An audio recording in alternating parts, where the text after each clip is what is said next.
Jonás es uno de los últimos libros del Antiguo Testamento, antes de Miquea, después de Amós. Jonás capítulo 3, versículos 1 al 4. En el nombre del Padre, del Hijo y del Espíritu Santo. Vino palabra de Jehová por segunda vez a Jonás diciendo: levántate y ve a Nínive, aquella gran ciudad, y proclama en ella el mensaje que yo te diré. Y se levantó Jonás y fue a Nínive conforme a la palabra de Jehová. Y era Nínive ciudad grande en extremo de 3 días de camino. Y comenzó Jonás a entrar por la ciudad camino de 1 día y predicaba diciendo: de aquí a 40 días Nínive será destruida. Bendito el nombre del Señor. Vamos a hablar hoy la primera parte de este mensaje que terminará el domingo con el tema: creer es la clave. Está marcado con el número 1839. Creer es la clave. Yo no sé cuántos están de acuerdo con eso, pero muchas veces la gente no cree lo que uno le está diciendo. Pero vamos a demostrarle, y el Espíritu Santo le va a convencer de que la clave es creer. Pero ¿qué? ¿Creer qué? ¿Creer en quién? ¿Y qué es creer?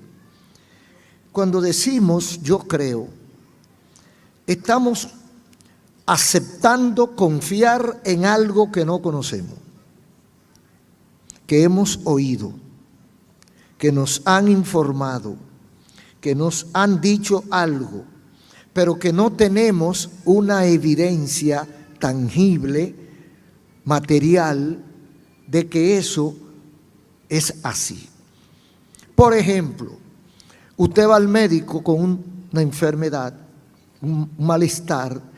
El médico lo examina y diagnostica y dice y le da una receta. Usted cree que con esa receta usted se va a mejorar, pero usted no la ha probado. Usted tampoco sabe de qué está hecho eso. Usted lo va a probar después. Pero mientras tanto usted solamente cree en la palabra del médico. Creer es más o menos eso. Aceptar, confiar en algo que no conocemos o que no tenemos una evidencia material. Para el materialismo, para la filosofía materialista, esto es un absurdo. Pero para la fe es esencia. La Biblia lo dice muy claro, que fe es la sustancia o la esencia de las cosas que se esperan y la demostración, la maqueta de lo que no se ve. Un destacado filósofo francés, René Descartes, dijo una frase que se ha hecho mundial en la historia universal: cogito ergo sum, pienso porque existo. Era una reflexión en pocas palabras. O sea, no había una garantía de que yo existo, sino lo que yo estoy pensando. Yo estoy pensando que existo. No existo porque estoy pensando. Pienso porque existo. Si no existiera, no pensara. Entonces yo estoy pensando porque yo existo. Yo estoy creyendo porque yo existo. La clave de algo es como una llave secreta. Eso se usa mucho ahora en la informática, pero siempre ha existido. Usted ve que la gente resuelve un problema y dice: ¿cuál fue la clave? ¿Cómo lo hiciste? ¿Cómo lo lograste? Porque esa es la clave. La clave es algo como una llave. Es como una llave desconocida, secreta, pero que permite el acceso o la solución a alguna situación, a entrar a algo que nosotros queremos. La fe es una clave, porque la fe es un mundo de posibilidades. La fe es un mundo de realidades invisibles. Fíjese, realidades invisibles. Para nosotros una realidad es algo tangible, algo que se toca. Para Dios no. Para Dios una realidad es lo que Él es. El Espíritu es una realidad para Dios. Para nosotros no, porque no lo tocamos. Entonces la fe es un mundo de posibilidades y tiene una llave. La llave de la fe es creer. Cree solamente. Hay en la Biblia una historia muy conocida y tal vez mal aplicada en muchas ocasiones, o también desconocida por el mundo, y mucha gente de la iglesia también la desconoce o no la entiende o no la ha meditado. A mi juicio despierta conciencia, nuestra conciencia la despierta, la activa y nos permite descubrir una vida mejor cuando estudiamos, porque todo lo que está en la Biblia tiene propósitos definidos. Nada está por casualidad. Nada de lo que está en la Biblia está de más. Hay veces que usted lee una porción bíblica hoy y hasta llora. Y siente como una reflexión, como un cambio, como que le habló el mismo Dios.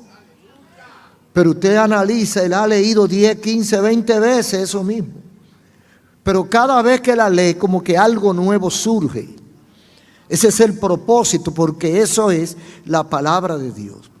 El que creó el cielo y la tierra y a nosotros y a todo lo que habita y todo lo que existe, tiene planes. Obvio que tenga planes. Tiene una agenda. Dios tiene códigos. Dios tiene protocolos. Nada es por casualidad. Nada es al azar. Todo está programado, aunque nosotros no lo sabemos. Porque hay veces que la gente cree como que Dios es del tamaño de nosotros. Y como nosotros no lo entendemos, ya no se entiende. O no existe. Como yo no entiendo a Dios, no existe. Yo creyera que no existiera si tú lo entendieras. Porque si yo entiendo a Dios, entonces Dios es de mi tamaño. No, Dios no es mi tamaño. ¿Cómo yo entiendo al hombre, yo entiendo a la mujer? Porque somos iguales. Pero a Dios no lo podemos entender. Pero Dios tiene protocolos, códigos, claves para todo lo que ha hecho. Para el desarrollo, la dinámica de su voluntad. Cuando su creación, nosotros especialmente, olvidamos o decidimos torcer el camino que Él nos ha trazado, Dios tiene maneras, Dios tiene instrumentos que son los encargados de llamarnos la atención para que recordemos su voluntad, nos señalen el error y nos llamen al arrepentimiento o al nuevo encuentro con Dios. Porque a veces nosotros, sabiendo el camino, nos apartamos, nos equivocamos o nos perdemos. Pero Dios tiene forma de llamarnos al camino. El Señor en su soberanía ha concedido a nosotros, a los humanos, la libertad de creer, la libertad de hacer según lo que nosotros querramos. Dios no anda con un ángel, no ha puesto un ángel detrás para que me diga, no te metas por ahí, entra por aquí, no coma esto, no haga aquello, no diga esto, no. Tenemos libre albedrío para hacer lo que nos dé la gana, según nuestro deseo y según nuestra capacidad. Sin embargo, todo eso tendrá sus repercusiones, tendrá su propósito, tendrá su final y tendrá resultado o consecuencia. Porque tenemos un observador invisible, una cámara. En Job, no recuerdo el capítulo, habla del ojo de Dios, es el centro del universo. Eso lo dice la Biblia, mucho antes del hombre descubrir la primera cámara. Muchos recordarán aquellas cámaras antiguas, de fotografía. Ahora no, ahora hay cámaras, aquí mismo hay muchísimas cámaras regadas. Cuando la gente no sabía lo que era una cámara fotográfica, la Biblia dice que el ojo de Dios era el centro del universo. ¿Qué quiere decir esto? Que hay una vigilancia, hay una observación, y no desde abajo, sino desde arriba.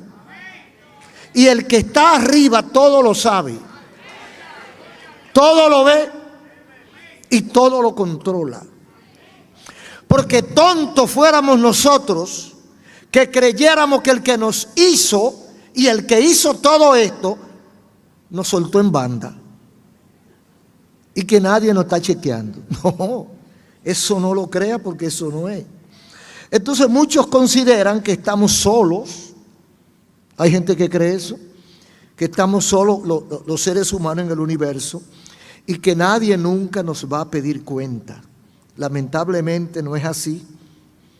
Hay un supervisor, hay una supervisión, y todo lo que nosotros hacemos hay alguien que lo está chequeando con propósito, porque tampoco es para chismear que nos están chequeando, es con propósito definido.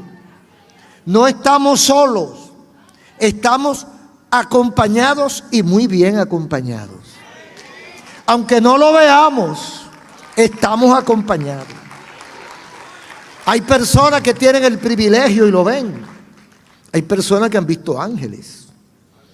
Hay algunos que lo ven cada rato, y eso se pasan también, porque los ángeles no son juguetes de nosotros. Pero hay casos especiales en la Biblia y en el mundo de nosotros, de personas que han tenido experiencias. Yo recuerdo un testimonio que dio mi madre cuando nosotros, ya usted sabe, cuando nosotros éramos chiquitos. Ella estaba en la iglesia, porque ella se iba a la iglesia con el paquete de muchachitos y dejaba la casa sola. Hubo un día que no podíamos, no sé por qué no podíamos ir, pero ella tenía que ir porque tenía una responsabilidad en el culto, y nos dejó solo. Y después estaba asustada. Estaba en el culto y no tenía comunión porque estaba asustada, porque creyó que ¿qué puede pasar? Y ella se dobló sus rodillas frente a un banco, empezó a orar, según ella nos contó. Y el Señor le presentó ángeles en la puerta de la casa. Aleluya. Como quien dice, despreocúpate. Despreocúpate, que lo están cuidando. Yo creo eso. A veces el Señor le permite a uno que lo vea, pero siempre están. Porque lo dice la Biblia, que los ángeles son mensajeros y agentes a nuestro servicio. Lo que pasa es que no tenemos que estarlo viendo. ¿Para qué tenemos que verlo? Lo importante es que funcionen. Entonces creemos eso. Los ángeles están a nuestro servicio. Entonces hay una supervisión de parte de Dios. Aquí en esta historia, que vamos a compartir parte en esta oportunidad, encontramos una orden que viene de arriba.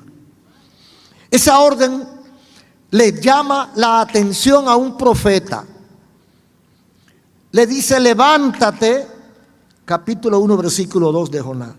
Levántate y ve a Nínive, aquella gran ciudad, y pregona contra ella, porque ha subido su maldad delante de mí. Aquí hay tres cosas. Primero hay una orden. Luego hay una misión. Y luego hay una razón. Orden, misión y razón. Levántate y ve a Nínive. El Señor envía a su vocero para comunicar su orden o su voluntad a una ciudad. Dios usa a un hombre. Y esto hay que aclararlo. Dios usa, en la Biblia usted encuentra en la casi totalidad de los casos, que para hablarle a los hombres, Dios usó hombres. Para hablarle a Faraón, Dios mandó a Moisés. para hablarle a todos los reyes, Dios mandaba a Elías. O sea, en cada momento Dios podía decírselo de otra manera. Podía decírselo en una voz que tronara y que asustara a la gente. Dios usó a Daniel para hablarle a Belsázar y a Nabucodonosor. O sea, Dios usa hombres para hablarle a los hombres. Dios usa gente para hablarle a la gente. Entonces Dios usó a Jonás para un propósito de hablarle a una colectividad. Levántate y ve a Nínive. Yo no sé si estaba acostado, ¿verdad? Porque la impresión que da es como que estaba acostado. Dice, levántate. Pero la idea es, párate y vea la orden que te voy a dar. Vete a Nínive, aquella gran ciudad. El objetivo no es Jonás, el objetivo es Nínive. Ahora, ¿quién era Nínive? Capital del imperio asirio, asirio-babilónico. La ciudad más grande e importante de ese tiempo. Nínive fue la capital mundial durante 50 años. Nínive es lo que hoy es Mosul, Irak. A esa ciudad, que la Biblia la define como muy grande, inmensamente grande, para su tiempo, por supuesto. Yo creo que no habían 100,000 habitantes, quizá habían 100,000 habitantes. Y ahora cualquier pueblito tiene 100,000 habitantes. Pero en ese tiempo no había otra ciudad como Nínive. Entonces, Dios manda a Jonás a esa sociedad, a esa ciudad, porque esa ciudad era importantísima para la sociedad y para el mundo. ¿Y qué era una ciudad importante en ese tiempo? Lo mismo que ahora. Mucho placer, mucho dinero, mucha diversión, mucho juego, al estilo de las ciudades como Nueva York, Las Vegas, Nevada, París, Ámsterdam, Bruselas y todas las capitales mundiales. Ahí había, porque la gente cree como que el pecado lo inventaron ahora. Todos los pecados que usted ve, todo lo que hay hoy, todo, sin excepción de uno, existían 2000 años atrás. Lo que estamos hablando es un recuento de algo histórico, no es una fábula, no es una leyenda. Esto ocurrió hace alrededor de 2500 años, porque fue unos 600 años, 1600 años antes de Cristo. Hace una cantidad de años antes de nosotros, pero tiene fecha, tiene nombre y tiene lugar. Y hay el sitio geográfico donde ocurrió. O sea, no es un invento de uno que estaba pasando hambre y se soñó con que estaba comiendo un manjar. Entonces, todos los tipos de vicio estaban en esa ciudad. Había parafilia, culto al sexo, orgía, dinero, juego, borrachera, fantasía, engaño, traición, asesinato, de todo lo que hay hoy había en ese tiempo. Porque el diablo inventó el pecado una sola vez. No ha inventado más nada. Lo que ha variado a veces son las formas. Por ejemplo, ahora hay un pecado cibernético. Ahora la gente peca virtual. ¿Sí? Hay gente que peca virtual. Y como es virtual, cree que no está pecando. Sin embargo, delante de Dios son la misma cosa. Entonces, el Señor manda a Jonás. Jonás era un pobre profeta del campo. Y Dios lo manda a la ciudad más próspera y más moderna de ese tiempo. Jonás era un campesino. Y lo mandan a la ciudad más adelantada de ese tiempo a llevar un mensaje. Pregona contra ella. Pregona contra ella. O sea, háblale a ella, pero contra ella. Es como que el Señor me manda: Ezequiel, ve y dile a Juan. Pregona contra Juan. Habla contra Juan, pero no por detrás, sino de frente.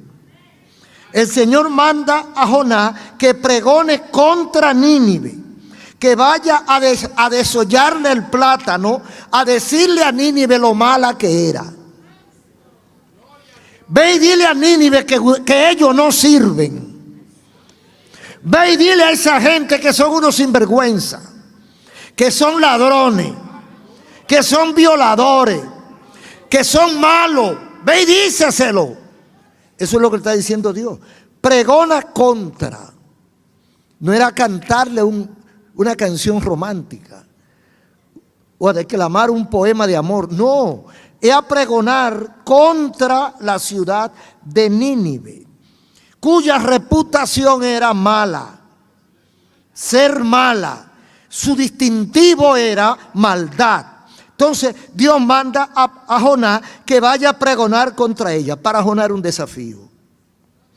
Ir a una ciudad, declararle su pecado, su maldad, sus faltas de manera pública, se pudiera interpretar hasta como una violación o una intromisión en asuntos ajenos que a usted no le importan. Usted viene de por allá lejísimo de un campo y viene a la ciudad. Si usted no quiere ver pecado, váyase a su campo otra vez. Pero Dios le dijo, ve y pregona, o sea, denuncia su pecado delante de ellos. Es como que usted vaya a un colmadón con una Biblia en la mano y empiece a decirle a todos los que están bebiendo cerveza y ron: ustedes son unos borrachones, ustedes son unos sinvergüenza, ustedes son unos malagradecidos, ustedes son unos irresponsables que se están bebiendo el dinero de los hijos, de la comida de los hijos, que no pagan los colegios, no pagan la escuela, no compran los útiles escolares y se lo están bebiendo. Ustedes no sirven, ustedes son unos bagazos. Eso es. A eso que Dios manda a Jonás. Ve y pregona contra ellos. O sea, dile que no sirven en su cara. Cualquiera se aprieta para ir a hacer un servicio así. Declararle su suciedad. Dice la gente que delante del ahorcado no se habla de soga. Entonces delante de un borracho usted no puede hablar de romo. Delante del ladrón usted no puede hablar de robo, porque se va a ofender. Se va a ofender. Entonces Jonás va a declararle su pecado en su cara.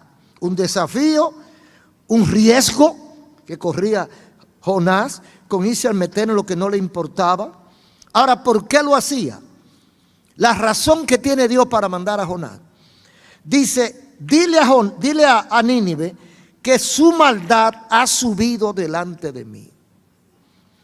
Su pecado ha subido, su maldad ha subido a mi presencia.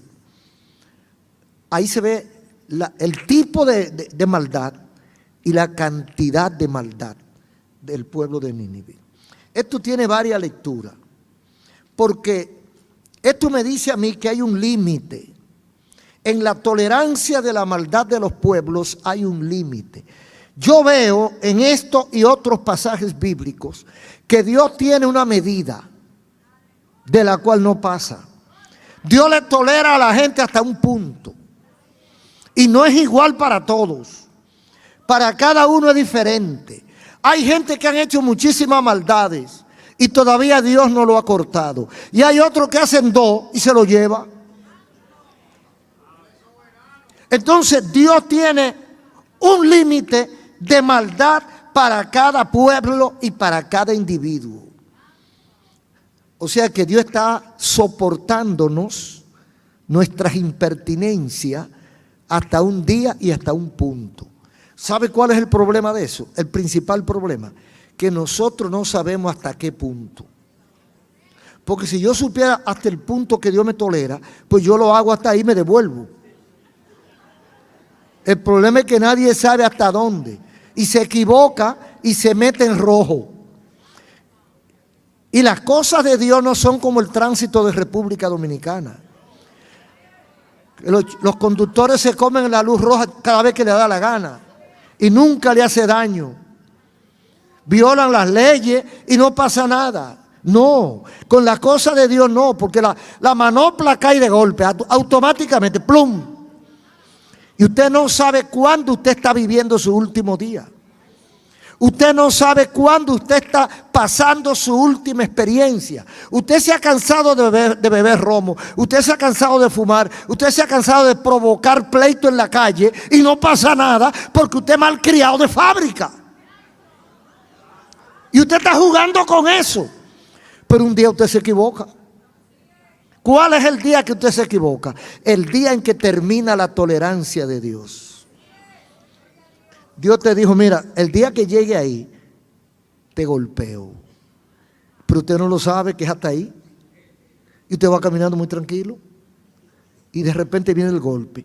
Entonces eso le pasó a Nínive y a otras ciudades. Eso le pasó a Nínive. Haciendo y deshaciendo lo que le daba la gana.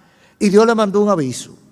Dile a Nínive que su maldad, gracias a Dios que avisó, dile a Nínive que su pecado ha llegado hasta donde yo estoy. O sea, me molesta ya tanta maldad. Entonces Dios usa el instrumento, porque Dios tiene un instrumento para cada ocasión, para cada caso, Dios tiene su instrumento. Entonces el mensaje de parte de Dios. Nínive no era Israel. Israel era el pueblo de Dios. Nínive era una ciudad pagana. Entonces uno piensa, ¿y por qué Dios se mete con ellos? Si ellos eran malos de fábrica. Bueno, esa pregunta la haremos cuando estemos en el cielo. Pero nosotros no tenemos respuesta a ver por qué Dios se metió con Nínive. Pero eso tiene un mensaje. Eso tiene un mensaje. Nínive no era el pueblo de Dios. Era un pueblo pagano y Dios se metió con ellos. Era tanta la maldad que Dios le molestó. Y tomó una decisión. Esto nos deja a nosotros claro que cualquier ciudad, cualquier país o cualquier individuo que se pase de la raya corre el riesgo de ser enfrentado por Dios. A veces la gente cree que las cosas pasan por el azar. Yo soy de los ingenuos que cree en la Biblia.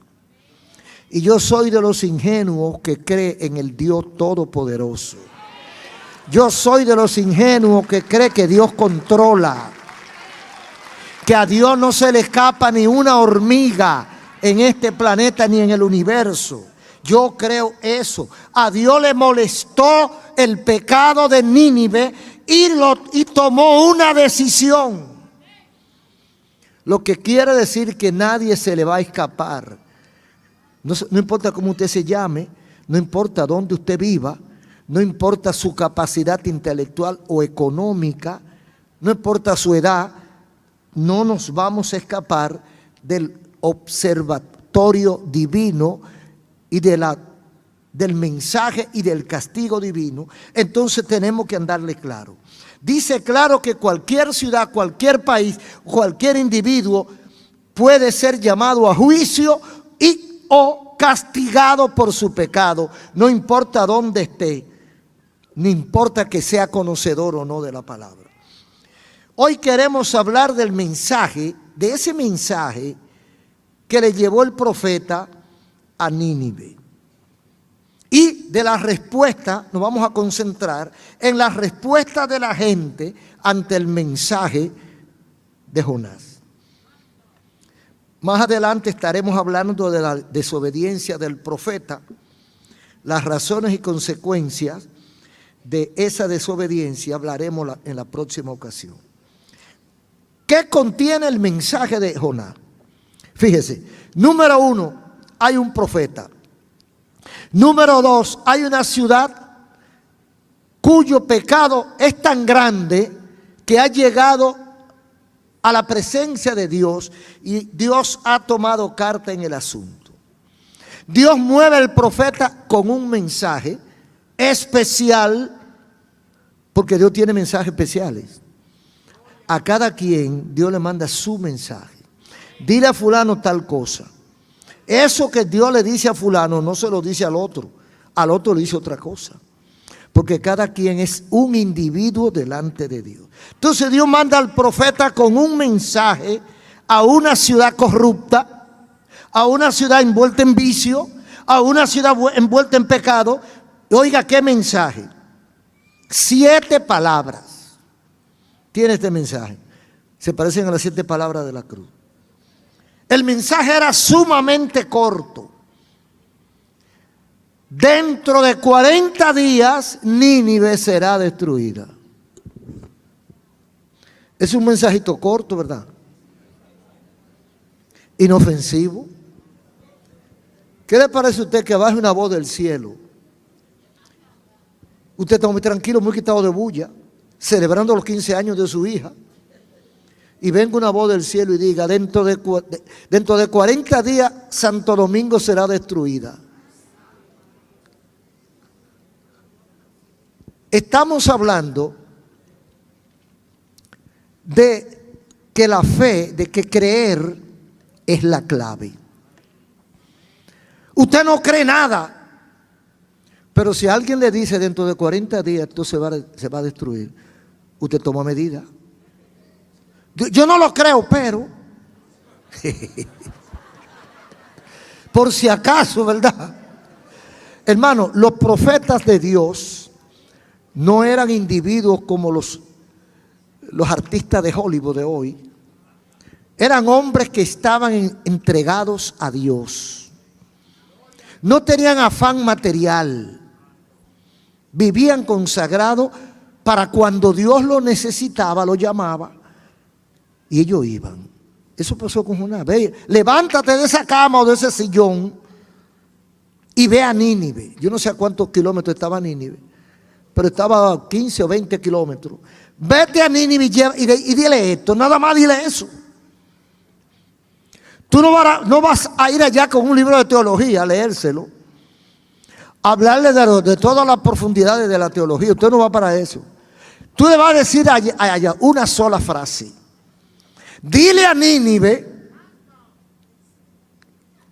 la próspera ciudad de Nínive, la intocable ciudad de Nínive, la orgullosa ciudad de Nínive, la bullanguera ciudad de Nínive, dile a Nínive que tiene 40 días y que será destruida. Bueno, muchos dijeron que es un loco.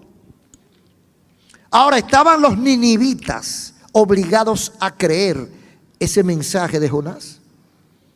Yo creo que no. Ellos podían creerlo o desecharlo. Ellos no tenían que creer eso.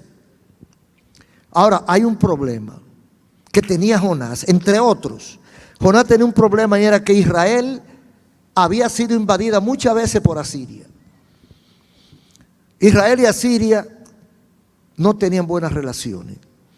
Entonces, esa fue una de las razones por las que Jonás primero se negó a ir a llevar el mensaje.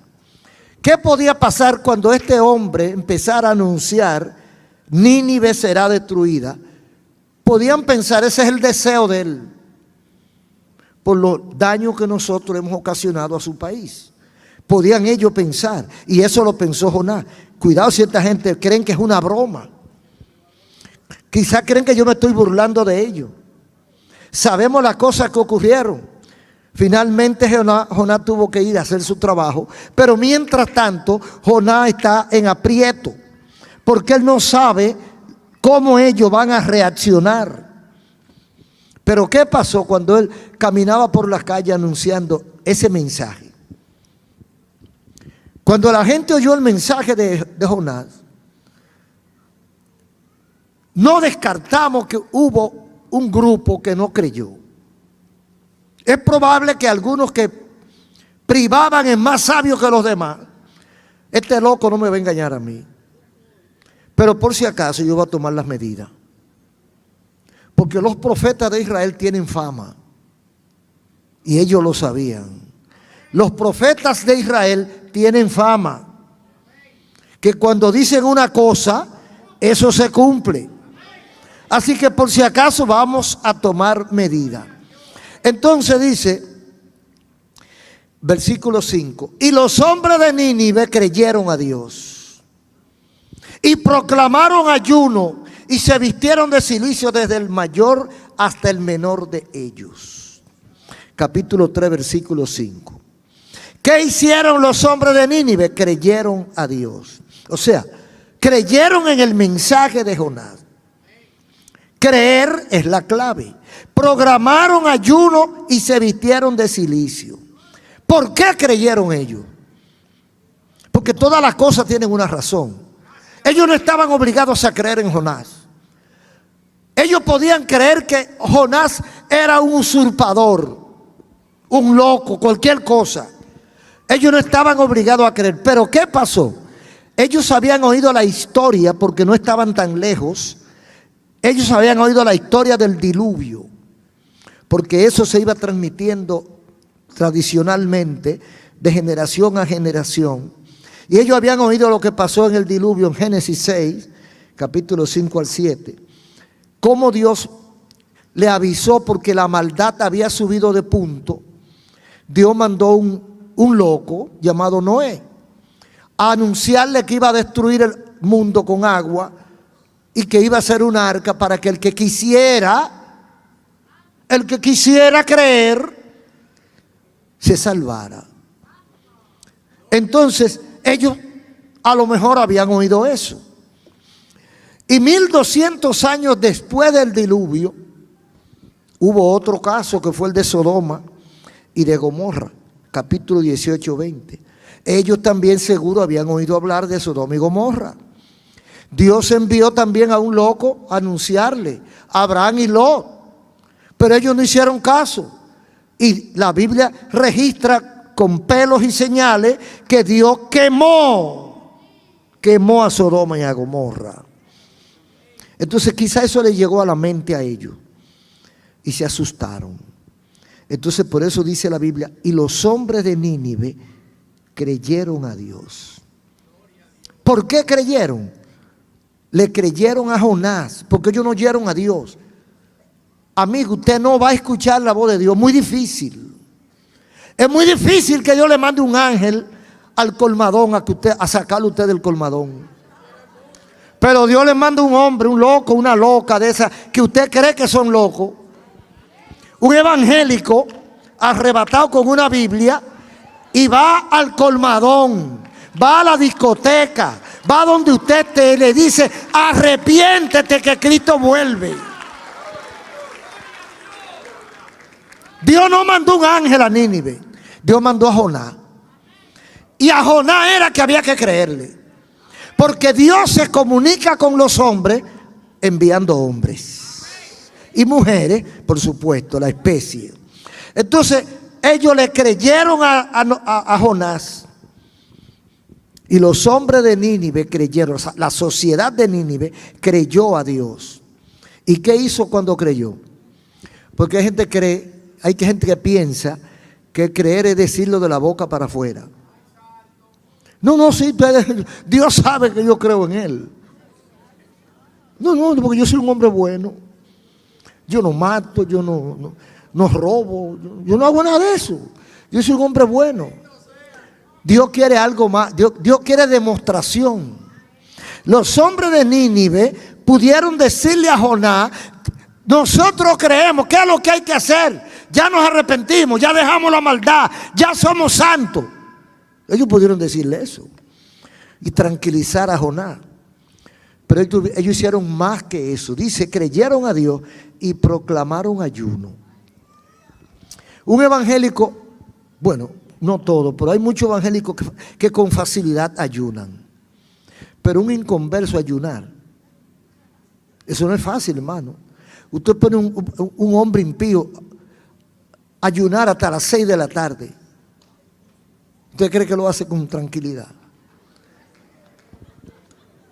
La gente le gusta mucho comer. Los hombres de Nínive creyeron a Dios y no fue Jonás que proclamó ayuno. Oiga bien, proclamaron ayuno y se vistieron de cilicio. Eso era una ropa caliente, prieta, que significaba sacrificio. Entonces, no fue el profeta que le dijo ayunen. No fue el profeta que le dijo lo que tenían que hacer. Ellos sabían lo que tenían que hacer. Como todos ustedes saben lo que tenemos que hacer. La gente sabe lo que tiene que hacer. ¿Por qué no lo hace? Porque no quiere. Entonces, nosotros tenemos que estar claros que la clave es creer. Creer es la clave para resolver los problemas. Los hombres de Nínive creyeron. ¿Cuál era el problema? Oiga bien, Dios a través de un hombre creíble le manda a decir: 40 días tengo para destruir a Nínive. Voy a destruir a Nínive en 40 días. ¿Qué hicieron ellos? Creyeron. Estamos diciendo que la clave de resolver los problemas es creer. Ellos tenían un problema tan grande que proclamaron ayuno, se vistieron de cilicio, del mayor hasta el menor, a ver lo que Dios hacía. Entonces, ¿qué pasó? Se quedó a nivel del pueblo. La Biblia dice en el versículo 6 del capítulo 3 de Jonás, que la noticia llegó al rey de Nínive, al palacio de gobierno, llegó la información. Y dice el versículo: y llegó la noticia al rey de Nínive, y se levantó de su silla, y se despojó de su vestido real, se cubrió de cilicio y se sentó sobre ceniza, y empezó su ayuno también. O sea, no era relajando. La gente creyó. ¿Y a qué le creyó? Al mensajito de Jonás. La gente creyó y tomó acción. Demostró que era verdad que creía. Todo el pueblo se tiró en ayuno, incluyendo al rey. El rey se incomodó. ¿Sabe por qué se incomodó? Dice que llegó la noticia al rey y se levantó de la silla. Hubiera sido la gente de ahora, tira 4 malas palabras. Tira 4 malas palabras y se para del trono. Él hizo más o menos eso. Y se declaró en ayuno. Porque él dijo: la ley comienza por casa. Yo tengo que darle ejemplo a este pueblo. Es como en la casa de familia. ¿Quién es el que tiene que dar la iniciativa a comenzar? El papá y la mamá, para que los hijos copien. Pero cuando tú ves a un muchacho delincuente, no busque mucho, que algo aprendió él en su casa. El rey, como ejemplo de la sociedad, fue y se declaró en ayuno y se incomodó porque no se lo habían avisado. Después que ellos están en ayuno, entonces le llega la noticia a él. Él quería haber sido el primero. ¿Por qué esta reacción? Porque creyeron el mensaje del profeta. Esto motivó varias cosas. Lo primero que motivó, el primer resultado de este mensaje fue que la gente entendió que había pecado. Porque, ¿por qué se arrepintieron? ¿Por qué se metieron en ayuno? Ellos sabían que lo que Jonás estaba diciendo era la verdad. Dios nos va a castigar porque somos malos. Él no tenía que detallarle mucho. Ellos sabían la cantidad de pecado que habían acumulado, la deuda que tenían con Dios. Ellos eran conscientes. Y dijeron: parece que Dios nos la va a cobrar toda junta. Inmediatamente se pusieron chiquitos y se humillaron. Eso es positivo. Cuando usted admite su pecado, cuando usted admite su error, cuando usted es honesto, cuando usted es sincero, usted dice: Dios tiene razón, yo me he portado muy mal. Y eso le puede pasar a un amigo, le puede pasar a un evangélico también. Porque hay evangélicos que guardan su mochila llena de pecado y guardadita ahí. Y el día que menos pensado Dios lo llama. Creyeron el mensaje y esto motivó reconocer su pecado, humillarse ante el Dios de Israel. No era el Dios de ellos, era el Dios de Israel. Porque ellos no eran pueblo de Dios, pero ellos reconocieron al Dios de Israel. Esa es la respuesta que siempre da frutos, sin importar cuál sea el escenario. Ahora, cuando uno se humilla, cuando uno reconoce su pecado, cuando uno está dispuesto a arrepentirse, ¿Qué hace Dios? ¿Qué hace Dios? Dice el versículo 10 del capítulo 3. Y vio Dios lo que hicieron, que se convirtieron de su mal camino y se arrepintió o cambió o pospuso el mal que había dicho que haría y no lo hizo. ¿Usted entendió eso? Dice Dios, dentro de 40 días voy a destruir a Nínive. Nínive se mete en ayuno y en reflexión, se arrepiente, pide perdón, se humilla delante de Dios. Y eso también, porque así como el pecado llega, también el arrepentimiento llega. Así como Dios había visto el pecado de Nínive que había llegado hasta su presencia, cuando ellos cayeron de rodillas, que dice que hasta los animales los pusieron en ayuno. Hasta la vaca tenían que ayunar. De rodillas en los templos, en las esquinas, en las calles, en los parques, todo el mundo clamando: Jehová, ten misericordia de Nínive. Jehová, ten misericordia de Nínive. Jehová, ten misericordia de Nínive. Y vio Dios lo que habían hecho y cambió de opinión y pospuso o cambió. Digo yo que pospuso porque más adelante, muchos años después, volvieron y se descarriaron y le bajaron la pesada. Pero en esta ocasión el pueblo se arrepintió y Dios cambió el plan de destruir a Nínive porque ellos clamaron a él. Ahora, ¿cuáles son las conclusiones de esta parte de la historia de Jonás? ¿Cuál fue la clave para resolver un problema? Porque eso era un problema nacional, un problema político, un problema social de vida o muerte. Porque era que la espada, como dicen, la espada de Damocles, pesaba sobre el cuello de Nínive. Dios no juega. Cuando Dios dice una cosa, la hace.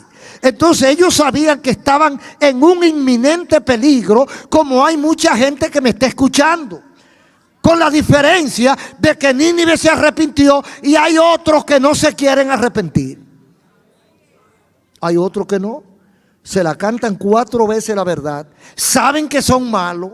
Saben que están pecando. Saben que Dios lo está mirando, pero no se quieren arrepentir. Y los 40 días contando. Y los 40 días acabándose. Cuando viene a ver, le quedan 5. Pero nadie sabe cuántos días le quedan. Entonces la clave para resolver el problema fue creer.